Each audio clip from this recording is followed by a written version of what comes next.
Good morning, everyone. Welcome to today's M&T Bank fourth quarter and full year 2025 earnings conference call. All lines have been placed in a listen-only mode, and the floor will be open for your questions following the presentation. If you would like to ask a question at that time, please press star, then the number 1 on your telephone. If at any point your question has been answered, you may remove yourself from the queue by pressing star 2. When posing your question, we ask that you please pick up your handset to allow for optimal sound quality. Lastly, if you should require operator assistance today, please press star 0, and please be advised that today's conference is being recorded. I would now like to hand the conference over to Rajiv Ranjan, Head of Investor Relations and Corporate Development. Please go ahead, sir. Thank you, Bo, and good morning. I would like to thank everyone for participating in M&T's fourth quarter 2025 earnings conference call. If you have not read the earnings release we issued this morning, you may access it along with the financial tables and schedules by going to our investor relations website at ir.mtb.com. Also, before we start, I would like to mention that today's presentation may contain forward-looking information. Cautionary statements about this information are included in today's earnings release materials and in the investor presentation, as well as our SEC filings and other investor materials. The presentation also includes non-GAAP financial measures as identified in the earnings release and investor presentation. The appropriate reconciliations to GAAP are included in the appendix. Joining me on the call this morning is M&T's Senior Executive Vice President and CFO, Daryl Bible. Now, I would like to turn the call over to Daryl. Thank you, Rajiv, and good morning, everyone. I'm excited to share our full year 2025 results. M&T has continued to deepen our presence in key markets, expand access in new communities, and build innovative offerings that empower our customers and businesses alike. In the last quarter alone, we delivered on our commitment to expand access to banking in Bridgeport, Connecticut's East End, opening our new full-service Honey Locust branch, the community's first new bank branch in decades. We partnered with the Baltimore Ravens and wide receiver Zay Flowers to launch our Financial Fitness Academy to give young people dynamic real-world tools to build financial confidence. And we launched our new Banking Made for Business suite of business banking solutions tailored to support small and mid-sized businesses throughout the growth of their life cycle. These efforts reflect our long-term commitment to creating economic opportunities and our purpose to make a difference in people's lives. Turning to slide 4, we continue to garner recognition for our businesses and our people, including those who lead the engagement with you, our investors and analysts. Now let's turn to slide 6 and 7. Before getting into the details of the fourth quarter, I want to pause and reflect on some of the highlights for 2025. The progress we made against our 4 2025 priorities and related enterprise initiatives will allow us to grow and scale in the coming years. I look forward to executing against our updated priorities in 2026. Our focus on the fundamentals drove our continued success in 2025. In 2025, M&T realized consistent and continued growth while also remaining disciplined and return focused. We earned record net income of $2.85 billion and record EPS of $17, while also maintaining our top quartile return on tangible assets of over 1.4%. We increased our quarterly dividend by 11%, repurchased 9% of our outstanding shares, and grew tangible book value per share by 7%. We made great progress on improving our asset quality, with non-accruals decreasing 26% and the non-accrual percentage of total loans reaching 90 basis points, the lowest since 2007. We also reduced criticized commercial loans by 27% over the course of the year. We grew fee income by 13%, reaching a record of $2.7 billion, and we increased our fee mix as a percentage of revenue from 26% to over 28%. expenses remain well controlled. The efficiency ratio improved from 56.9% to 56%, while making significant enterprise investments that will allow M&T to thrive in the years to come. Turn to slide 8, which shows the results for the fourth quarter. Diluted GAAP earnings per share were $4.67, down from $4.82 in the prior quarter. Net income was $759 million compared to $792 million in the linked quarter. M&T's fourth quarter results produced an ROA and ROCE of 1.41% and 10.87% respectively. The fourth quarter included two notable expense items: a $29 million reduction in FDIC expense related to the lower estimated special assessment, adding 14 cents to EPS, and a $30 million charitable contribution, which reduced EPS by 15 cents. Slide 9 includes supplemental reporting of M&T's results on a net operating or tangible basis.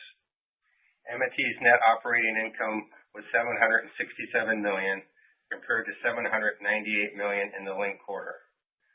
Diluted net operating earnings per share were $4.72, down from $4.87 in the prior quarter.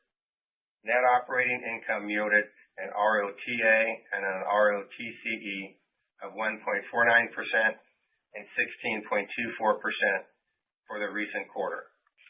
Next, we'll look a little deeper into the underlying trends that generated our fourth quarter results. Please turn to slide 10. Taxable equivalent net interest income was $1.79 billion, an increase of $17 million or 1% from the linked quarter. The net interest margin was 3.69%, an increase of 1 basis point from the prior quarter. This improvement was driven by a positive 4 basis points from higher asset liability spread driven by continued fixed asset repricing and favorable funding mix. Positive 3 basis points from a reduction in negative impact of our interest rate swaps, partially offset by a negative 6 basis points from the lower contribution of net free funds. Turning to slide 12 to talk about average loans. Average loans and leases increased $1.1 billion to $137.6 billion. Higher commercial, residential mortgage, and consumer loans were partially offset by a nominal decline in CRE balances.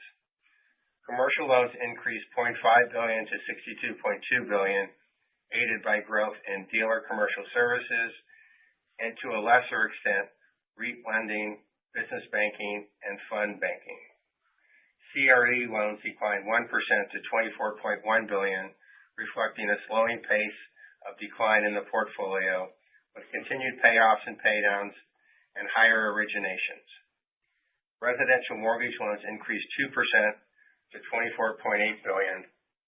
Consumer loans grew 1% to $26.5 billion, reflecting growth in recreational finance and HELOC. Loan yields decreased 14 basis points to 6%, reflecting lower rates on variable rate loans, partially offset by continued fixed rate loan repricing, including a reduction in the negative impact on our interest rate swaps. Turning to slide 13, our liquidity remains strong. At the end of the fourth quarter, investment securities and cash held at the Fed totaled $53.7 billion, representing 25% of total assets. Average investment securities increased slightly to $36.7 billion. In the fourth quarter, we purchased a total of $0.9 billion in debt securities with an average yield of 4.9%. The yield on the investment securities increased 4 basis points to 4.17%, reflecting continued fixed rate securities repricing benefit. The duration of the investment portfolio at the end of the quarter was 3.4 years, and the unrealized pre-tax gain on available for sale portfolio was $208 million, or a 10 basis point CET1 benefit if included in regulatory capital. While not subject to the LCR requirements, M&T estimates that its LCR on December 31st was 109%, exceeding the regulatory minimum standards that would be applicable if we were a Category 3 institution. Turning to slide 14, average total loans rose $2.4 billion to $165.1 billion. Non-interest-bearing deposits increased $0.1 billion to $44.2 billion. Interest-bearing deposits increased $2.2 billion to $120.9 billion, driven by growth in commercial and business banking, partially offset by smaller declines in consumer and corporate trust deposits. Interest-bearing deposit costs decreased 19 basis points to 2.17%, aided by lower retail time deposit costs and lower interest checking and savings costs across our business lines. Continuing on slide 15, non-interest income was $696 million compared to $752 million in the linked quarter. Mortgage banking revenues were $155 million, up from $147 million in the third quarter. Residential mortgage banking revenues decreased $3 million to $105 million. Commercial mortgage banking increased $11 million to $50 million, driven by higher gains on the sale of commercial mortgage loans. Trust income increased $3 million to $184 million from higher institutional services fee income. Other revenues from operations decreased $67 million to $163 million, primarily from prior quarter items, including the $28 million distribution of an earn-out payment, a $20 million debut distribution, and a $12 million gain on the sale of equipment leases. Turning to slide 16. Non-interest expenses for the quarter were $1.38 billion, an increase of $16 million from the prior quarter. Salary and benefits decreased $24 million to $809 million from lower severance and other benefit-related expenses. Professional services increased $24 million to $105 million, reflecting higher legal and review costs. FDIC expense decreased $21 million, mostly related to the reduction in the estimated special assessment expense. Other costs of operations increased $15 million to $151 million from the $30 million contribution to the M&T Charitable Foundation, partially offset by the settlement gain from the pension annuity purchase and the prior quarter impairment of renewable energy tax credit investment. The efficiency ratio was 55.1% compared to 53.6% in the linked quarter. Next, let's turn to slide 17 for credit. Net charge-offs for the quarter totaled $185 million or 54 basis points, increasing from 42 basis points in the linked quarter. Net charge-offs reflect the resolution of 3 previously identified credits totaling over $100 million. Non-accrual loans decreased 17% to $1.3 billion. The non-accrual ratio decreased 20 basis points to 90 basis points, driven largely by payoffs and charge-offs of the commercial and CRE non-accrual loans. In the fourth quarter, we reported a provision for credit losses of $125 million compared to net charge-offs of $185 million. The allowance for loan losses as a percent of total loans decreased 5 basis points to 1.53% from improved asset quality and macroeconomic factors. Slide 18 has a summary of our NDFI portfolio. The NDFI portfolio increased $1.3 billion from the third quarter to $12.6 billion. The increase was driven by both net new loan growth and a recategorization of certain C&I loans as NDFI. Please turn to slide 19. The level of criticized loans was $7.3 billion compared to $7.8 billion at the end of September. The improvement from the linked quarter was largely driven by a $429 million decline in CRE criticized balances. The CRE decline was broad-based with lower criticized levels across nearly all property types. Given the consistent improvement in criticized, We will likely exclude the detailed criticized information on slides 20 and 21 in future earnings presentations, but the detail will continue to be available in our 10K and 10Q reporting. Turning to slide 22 for capital. M&T's CET1 ratio was an estimate of 10.84%, a decline of 15 basis points from the third quarter. The lower CET ratio reflects a $507 million in share repurchases and an increase in risk-weighted assets, largely from higher end-of-period commercial loans, partially offset by continued strong capital generation. The AOCI impact on the CET1 ratio from AFS securities and pension-related components combined would be approximately a positive 13 basis points if included in regulatory capital. On slide 23, we have our employee directions for 2026, which is shaped by two priorities drawn from the work across the company. The first is what we call operational excellence. We are building an enterprise that can operate at scale with greater consistency, efficiency, and transparency. Our focus is on creating intelligent, simplified operations that make it easier for customers to do business with us and easier for our teams to deliver.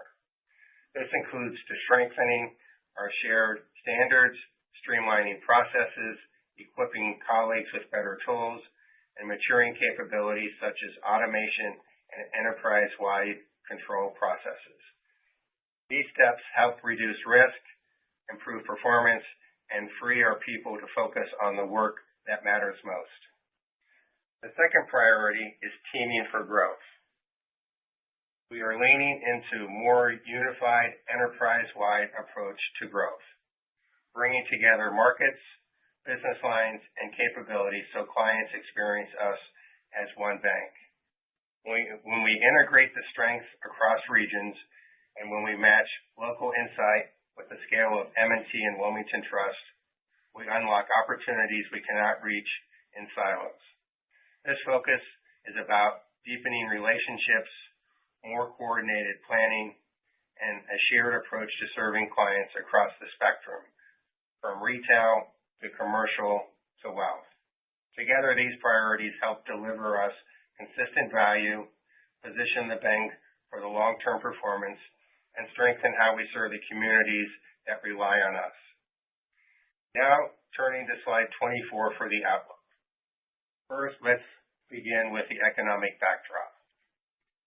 The economy continues to hold up well despite the ongoing concerns and uncertainty regarding tariffs and other policies.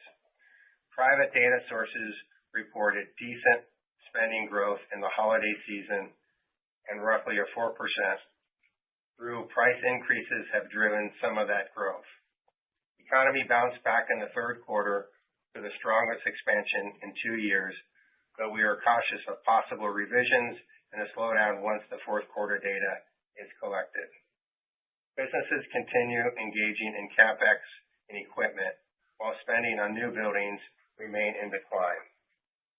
Although overall economic activity was resilient, we remain attuned to the risk of the slowdown in coming quarters due to weakening labor market. We remain well positioned for a dynamic economic environment. Now turning to the outlook, starting with net interest income. We expect taxable equivalent net interest income to be $7.2 to $7.35 billion, as net interest margin in the low 370s. Our outlook includes 50 basis points of rate cuts in 2026. Though our sensitivity to the short end of the curve remains relatively neutral. That said, shifts in the shape of the curve could drive variability in the NII outlook. We expect full-year average loans to be $140 to $142 billion. Reflected in the priority discussed earlier, we have renewed focus on growing relationship customers and our community bank regions across all business lines. This outlook includes point-to-point growth in each of the 4 main loan portfolios, though we expect the full-year CRE balances to be lower than the 2025 full-year average. The full-year average deposits are expected to be $165 to $167 billion. We remain focused on growing customer deposits at a reasonable cost and expect broad-based growth across each of the business lines. Turning to fee income, we expect non-interest income to be $2.675 to $2.775 billion.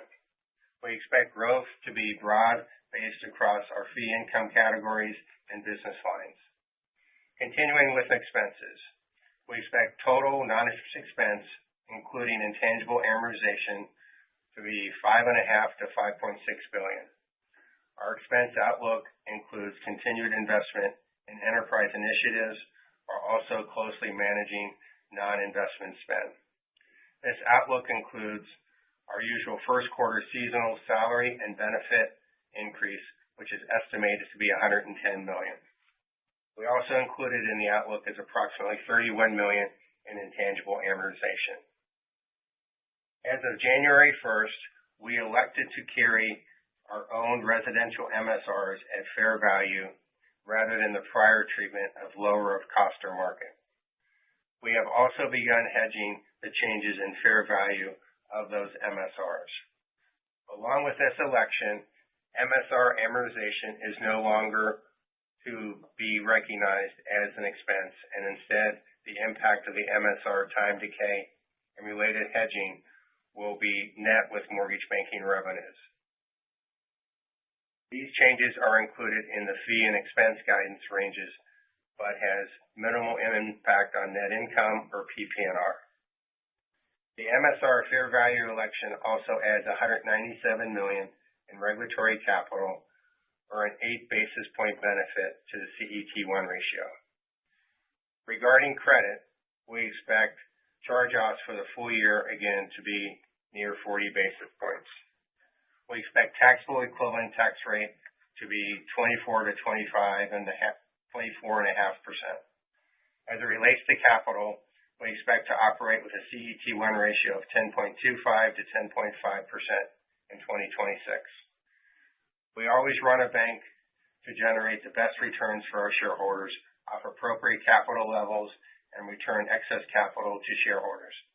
Given the current capital levels, continued strong capital generation, we have significant flexibility to continue to support lending, pursue opportunistic inorganic growth, and return excess capital to shareholders.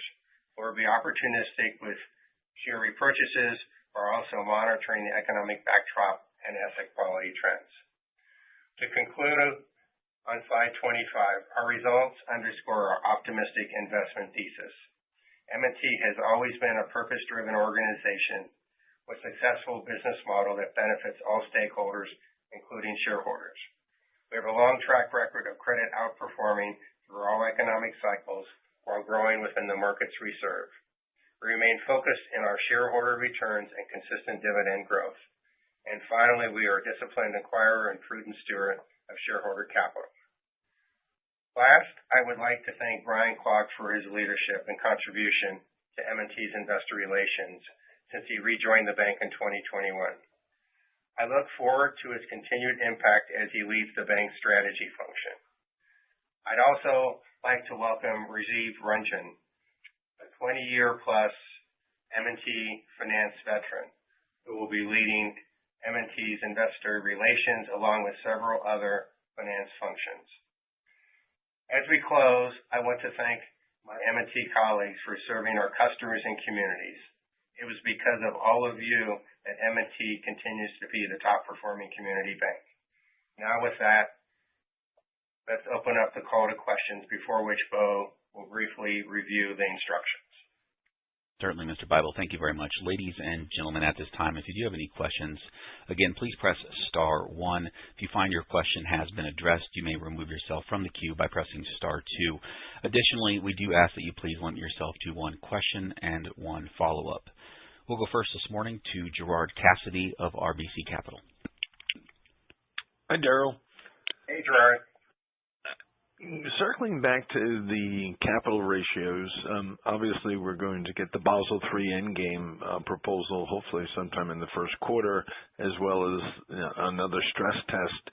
Assuming those are favorable to you and your peers and brings down your required regulatory capital CET1 ratio, how do you then approach where you are today with the CET1 ratio around 10.25 to 10.5?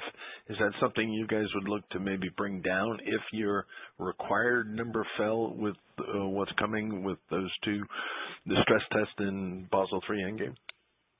Yeah. Thanks for the question, Gerard. I would just tell you that, we are always looking at, what position we have on our balance sheet and what's going on in the economy. And we feel good of bringing it down to 10.25 right now, and potentially we could go lower. I don't view the regulatory capital limits of where they are now as a binding constraint right now. We can go a lot lower with where we are today, and we may actually improve that. But I think it really depends on what other things that are going on in the marketplace. But could we go below 10% at some point? Possibly. And we will evaluate it and consider that with everything else we do as we move forward. And you mentioned binding constraint. What would you point to as your binding constraint if you don't look at it as the CET1 ratio? We have other constituencies out there that have other limitations, including the rating agencies, and working with the rating agencies and getting them comfortable with how we're performing. I mean, when I look at our asset quality now, it's probably been the best it's been in the last couple decades. So we are in really strong condition. Our capital generation is probably the best we've been. So we're really strong there. So we have a lot of positives going forward. I love the page when I started out with the statistics. We grew dividends 11%. We retired 9% of shareholders, and we grew tangible book 7%. We had record income, net income, EPS. Our ROTA is over 1.4, and our efficiency ratio went down from 56.9 to 56. I mean, we are performing at a very high level, and the risk that we're taking on our balance sheet is the right risk for us, and we feel really good with it, and we're getting great returns on that. Great. And then just as the follow-up question regarding the loan growth, you gave us some clarity on where you are today and where you hope to be moving forward. On the commercial real estate side, I think you pointed out that you think it will start to inflect in the second quarter of 26. Is there regions of the franchise or property types that you're anticipating will be the driver behind this inflection? I would say when you look at our teams and the CRE team run by Tim Gallagher and all the credit folks in Rich Berry's area, they've been working all 2025 to get us back on track. And if you look at the fourth quarter, our production levels were the strongest they've been for a very long time. December, we closed over 900 million loans in CRE. So we are performing on all cylinders. If you look at our three sectors, we have a large regional CRE portfolio that is hitting all cylinders. We have a strong M&T RCC business that is also hitting record returns and record outstandings. And we have an institutional CRE that is also performing very well. So our CRE businesses are really strong and productive, and we will have growth, as we said, it's starting in the second quarter on an average basis. So we're going to have four of our loan portfolios. All of our four loan portfolios should have point-to-point loan growth for us in 2026, which would be really, really strong and gives us a lot of confidence with our earnings power. Great. And Brian, good luck in the enhanced role. Thank you, Daryl. Thanks, Gerard. Thank you. We'll go next now to Scott Siefers with Piper Sandler. Morning, guys. Thanks for taking the question. Daryl, actually just hoping you can expand upon just what you said about some of those non-CRE drivers. As we look at CRE having come down the last couple of years, you've had pretty good momentum in some of those other main categories. Where do you see the best demand and sort of your willingness to lend in those kind of non-CRE categories as we look out into the course of the year? So, Scott, when you look at where we've had growth for the last couple of years, it's been in our C&I, but mainly in our specialty businesses, fund banking, mortgage warehouse, and other portfolios like corporate institutional. And that will continue to grow and do really nicely. But when we talked about our new priorities that we have for 2026, one of them is called Teaming for Growth. Teaming for Growth simply is basically bringing the whole bank together in the regions that we operate in. We operate in 27 regions where we have regional presidents. Regional presidents have the local knowledge to how we go to market in those markets. So we're trying to combine the regional president's local knowledge with the scale and how we deliver our products and services of a larger company together. And we're really focused on growing our regional regions this year. And do that. We are planning to grow in that area, and we think we'll be very successful there. Perfect. Okay, thank you. And then, you all have been just, quite transparent about sort of M&A aspirations. Just curious to hear any updated thoughts you might have about how you're thinking about the landscape this year. M&A will come our way when it happens, Scott. We aren't aware of anybody, and we want scale and density in the markets we serve. We're in 12 states plus the District of Columbia. That's where we want to continue to get more density. We are not aware of anybody who wants to sell in those markets. We will continue to reach out and have good relationships with them. Renee knows all the appropriate people and all that. And it will happen when it happens. We aren't going to force anything from that perspective. And it will happen at some point down the road. But right now we have a lot of capital. We want to deploy that capital to our markets, to our customers first and foremost, continue to pay a great strong dividend, and we're going to buy back a ton of stock. Perfect. Okay, great. Thank you very much. And Brian, good luck in the new role as well. Thank you. We'll go next now to Matt O'Connor with Deutsche Bank.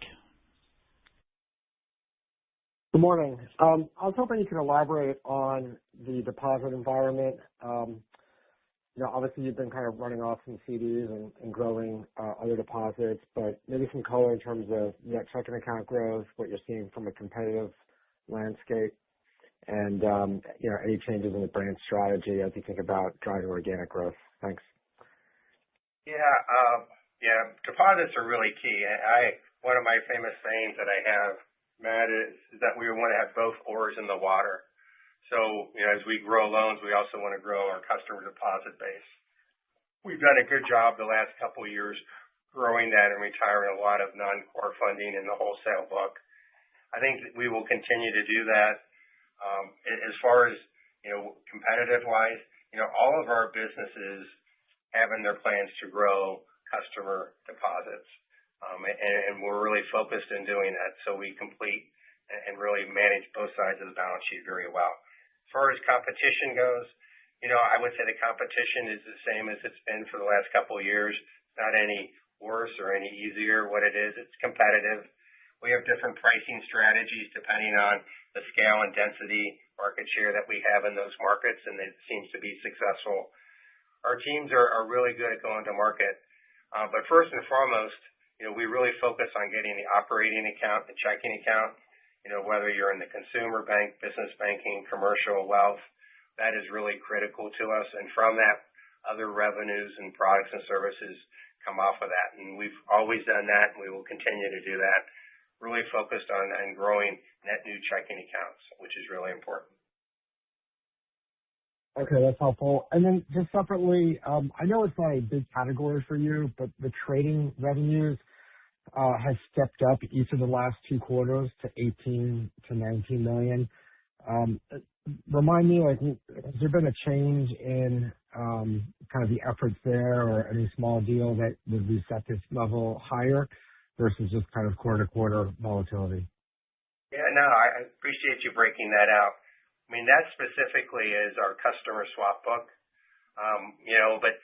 But what you see there is really just a precursor of something that's greater overall.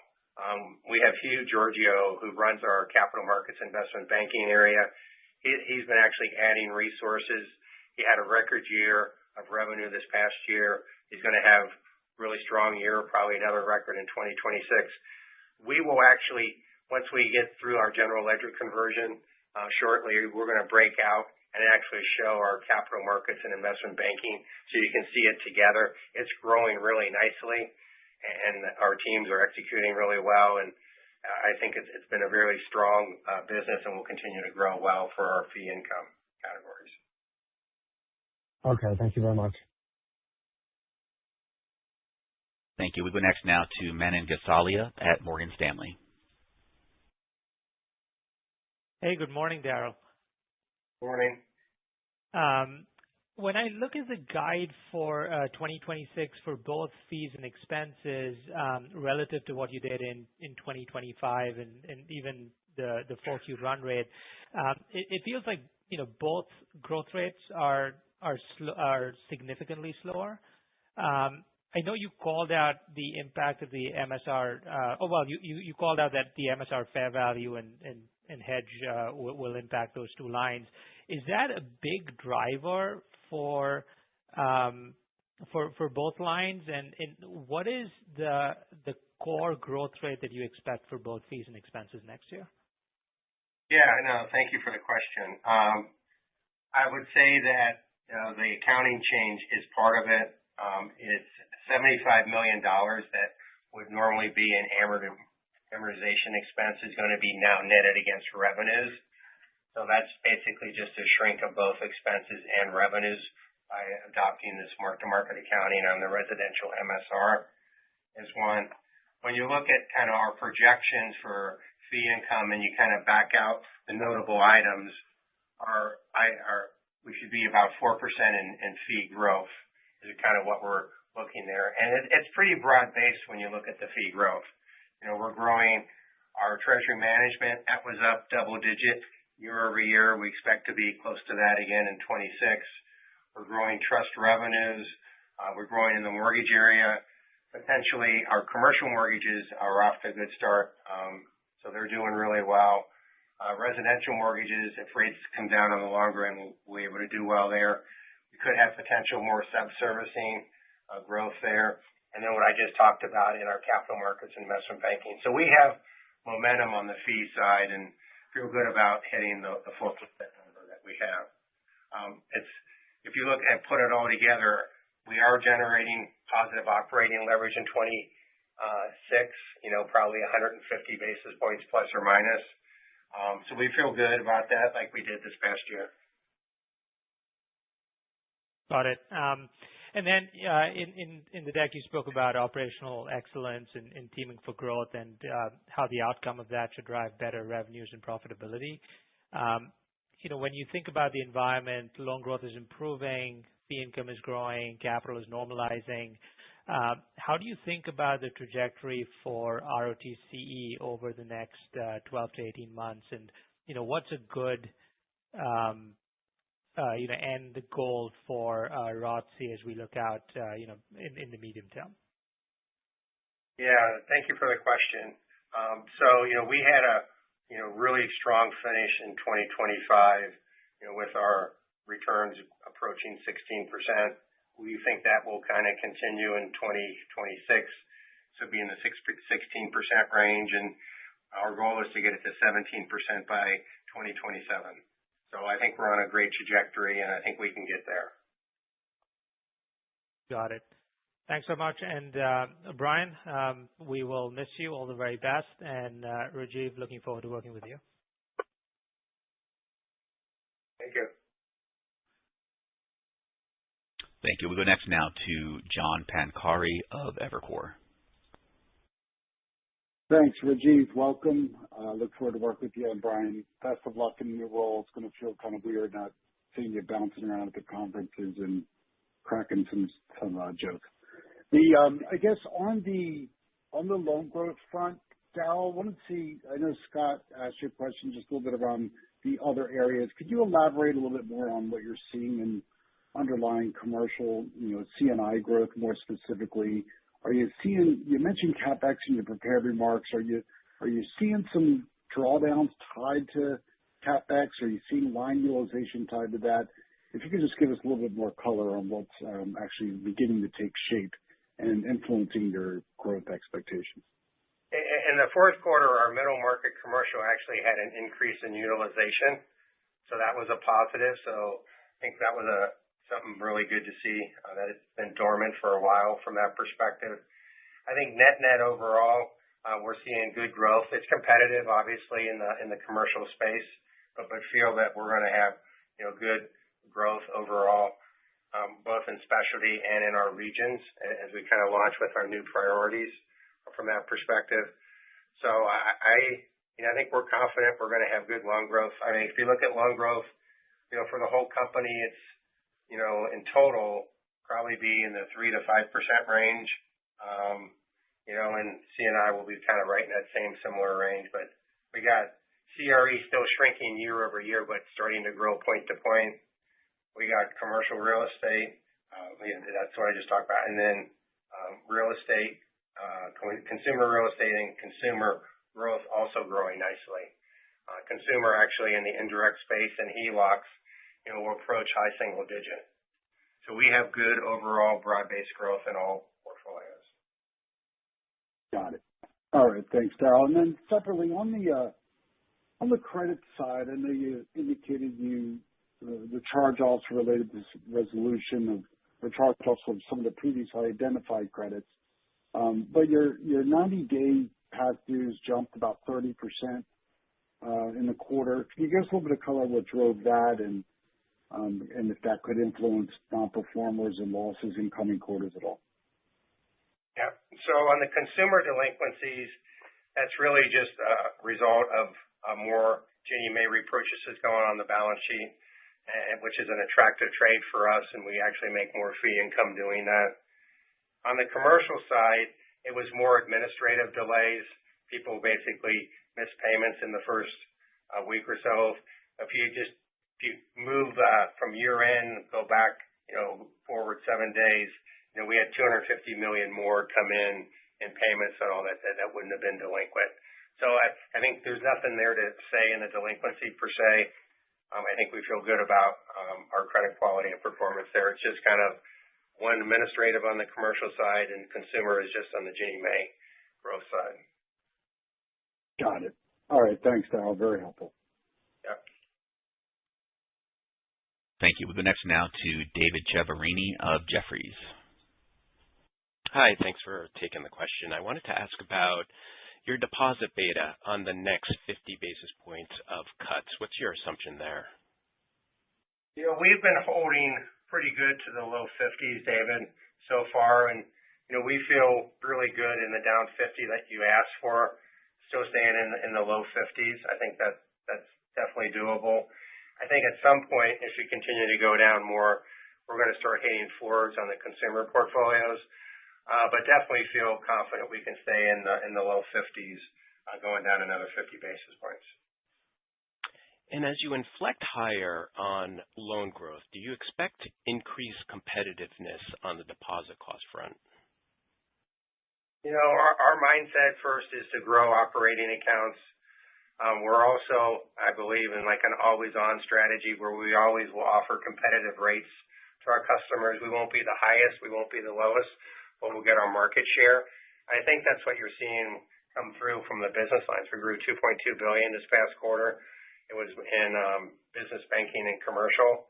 So I feel that we're pretty much hitting stride there and doing really well. So I feel that our deposit growth will stay intact with our loan growth. I don't think you're going to have any disconnect there. Great. Thank you. And Brian, thank you and good luck in the new role. We'll go next now to Erika Najarian with UBS. Hi, good morning. Just wanted to take a step back, Daryl, as we think about how longer-term shareholders should sort of frame the M&T investment case. As we think about your capital position and as we think about, some of these initiatives and, sort of the CRE optimization strategy, as you think about 2026 and maybe the next 3 years, what is more important to this management team and board, optimizing ROTCE or optimizing growth? That sounds like a familiar question.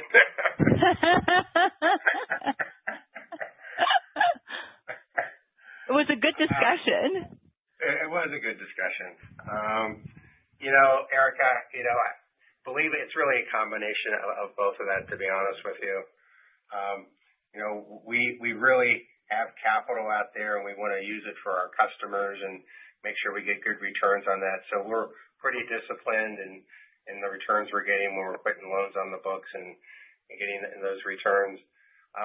But we also will distribute capital to our shareholders, and I think you're seeing us do that. I think we're probably the only large bank that basically retired 9% of their shares this past year. We're going to probably do amount close to that this next year, maybe a little bit lower because of higher stock price, but we are giving back lots of capital to our investors and shareholders. So I think we feel good. We're a balancing act. We generate a lot of capital. We do a lot of good for this community, which is really important for us and our customers. We make them meet their financial needs. So our company is, I think, doing well on all cylinders right now. And our two new priorities is tweaking us to get even better in the things that we do and how we execute, which is really exciting from the teaming for growth and operational excellence. We just try to keep notching it up and keep setting the standard as we kind of improve and get better. Got it. And just a more localized question on the net interest income guide, Daryl. You mentioned neutrality on the short end. How much of those, three components that you mentioned that would be telling of where you are in the range, how much is the shape of the curve important versus the growth trends? And additionally, thanks for giving us the average balances. I'm wondering, if you could give us a sense of the size of your overall balance sheet in terms of earning asset growth that's embedded in that NII number.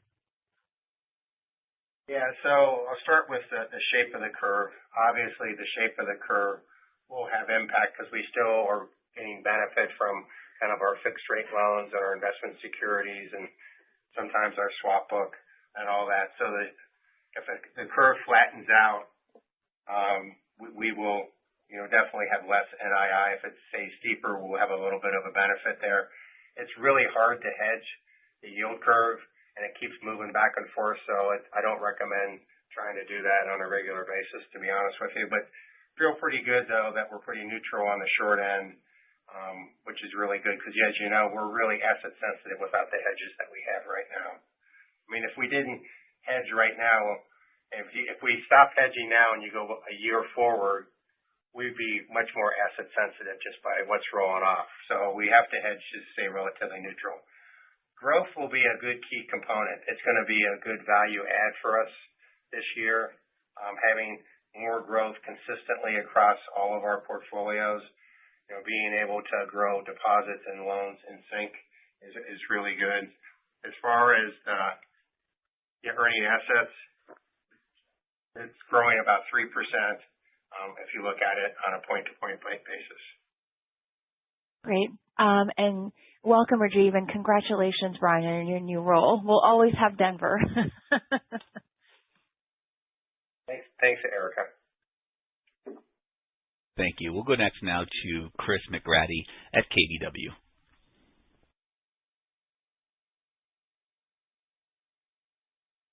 And Mr. McGratty, your line is open, sir. You might be on mute. Yep, sorry about that. Earlier in your remarks, Daryl, you talked about checking account growth as a priority in terms of mix shift within the deposit. Can you put a little meat on like checking account traction, maybe accounts opened in 2025, outlook for non-interest bearing, anything you could provide there would be great. I'd probably start with my favorite business that I have is business banking. When you look at business banking, we have 3 times more deposits than loans. Their go-to-market strategy is always to get the checking account first and foremost. In the consumer bank, we definitely, try to grow and we monitor those statistics every month to try to get net account growth from that perspective. And then commercial and wealth, it's definitely important from that. And we are investing heavily in our treasury management products and services that are helping the growth in business banking as well as commercial.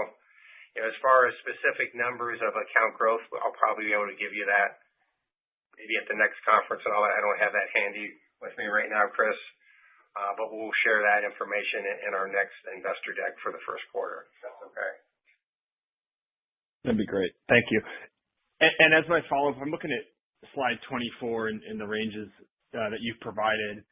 If you take a step back, is there a piece of the P&L where you're, I guess, most optimistic within the ranges? You talked about loan growth by each category, point-to-point growing, but any kind of elaboration there would be great. We've had a lot of strong momentum in the fee area, the last couple of years. So we still have momentum there. So that would be one that I'd probably be most bullish on. NII, I think we're going to do well in that space. Expenses, we have a very disciplined company. One of the favorite things I like being part of M&T is once we set our plan and move forward, people follow the plan and we get the job done. So I have all the confidence that we'll get our operating leverage that we have and move forward. So I feel good about it. I mean, I feel more positive entering 26 than I have in the first couple of years I've been here. I think we're moving together and really working together much better as a team. Renee, I think, has probably the strongest management team he's had, under his tenure running the company, and we are certain to perform like that as well. So I feel really good about that. All right, great. Thank you very much. Thank you. We go next now to Ken Usdin with Autonomous Research. Hey, Daryl, just two quick ones. On the deposit side, your growth allowed you to remix a little bit on the wholesale borrowings. Just wondering how much more room you might have there, and if do you believe we've seen the bottom here of the DDA balances? So on the first question, we can probably still shrink, whether it's broker or some of our Fed funds or other areas, maybe a couple billion more. So we can, if we get cheaper core deposits and we can't deploy it in the lending side, we'll be able to shrink and still optimize there. Definitely want to continue to run as an efficient, optimal balance sheet as possible. That's really important to us. Your second question, what was that again? Just about the DDA balances, and do you think we've hit an absolute bottom, and do you expect any growth from here? We think when we hit around 3%, DDA should bottom out and start to actually grow. So we aren't that far away from that. If we hit those two more down 50 basis points, we think at that point it should start to level off and start to grow again. From that perspective is our opinion. That and, we're investing heavily in treasury management services. We have a great leader there that's doing a great job, and our businesses are really good going to market with all that. So we're launching with good products and services, and that will also benefit. But I think down about 50 more basis points, and I think you're going to start to see it bottom out and grow. Okay. And one on the loan side, I haven't done the calc this morning, but as CRE bottoms, can you just remind us where CRE is a percentage of your equity today? And as you start to grow it again, where would you be comfortable taking that back to, if in fact you kind of the reduction ended up being any different than where your comfort level would be? Yeah, so we're at 124%. Our limit is, I think, 160%. So we have a ton of room to grow, and we'll grow. Serving our clients, getting the right returns on the growth that we're getting. So we really have a large amount of capacity to just be able to grow and add to that portfolio as needed. And I think the teams are excited. And Tim Gallagher, who runs that group, is really excited. He said he had all three businesses performing at top levels and had an unbelievable strong finish to the end of the year, and that's going to carry us really well. One of the things that I always watch for, going into a new year is start point issues and all that. And when we put our plan together in the third quarter, we didn't know if we'd have any start point problems or issues. And lo and behold, as the year fourth quarter played out, all of our loan portfolios performed really well, and we have no start point problems. So we're starting where we thought we would be, and we aren't behind. So that gives us a lot of momentum to actually lift off and grow from that perspective. Got it. Thanks, Daryl. We'll go next now to Steven Chubak of Wolfe Research. Hi, good morning, and thanks for taking my questions. Sure. Hey, Daryl. Wanted to ask just on consumer deposit growth, just within the guidance that you offered up for 26, how you're thinking about the growth in consumer versus wholesale. I know we don't have the explicit disclosure within the supplement, but I know last quarter, year-on-year retail deposit growth, it was beginning to recover back towards that flat year-on-year level. As you continue to build density in some of these markets like New England and Long Island, are you nearing a sustainable inflection in retail deposits as we look out to the coming year? Yeah, we are really focused at growing our consumer deposits and believe that is kind of the real value that you add by having a strong consumer threshold. All the businesses that we plan for, whether it's consumer, business banking, commercial wealth, all plan for their deposits to grow, both their operating and total deposits, which is really positive. We did shrink some of our time deposits this past year. That was intentional because we didn't have a use for the higher costs. We can get that back very easily by just going out and doing that. That was a conscious decision.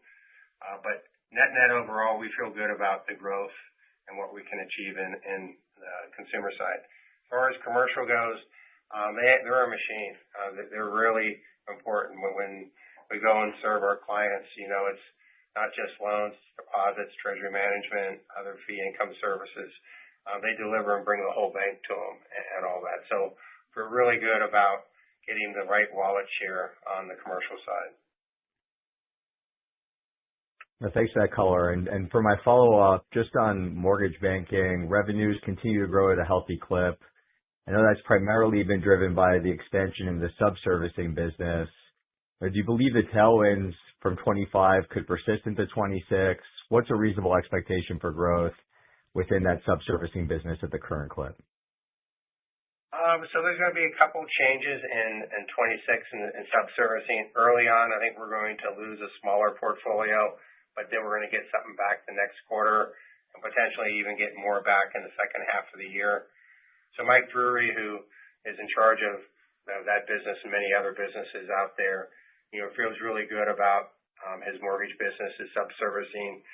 We are really good sub-servicers in the hard-to-service.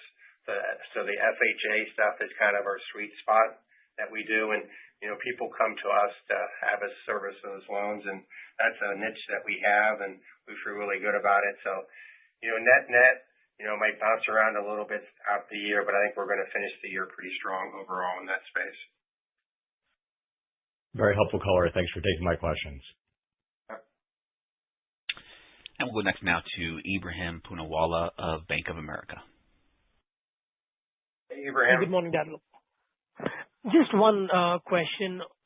As we think about your growing core deposits organically, as we think about the incremental balance sheet growth that's coming on, would you say that's dilutive to the net interest margin where it is today, around 370?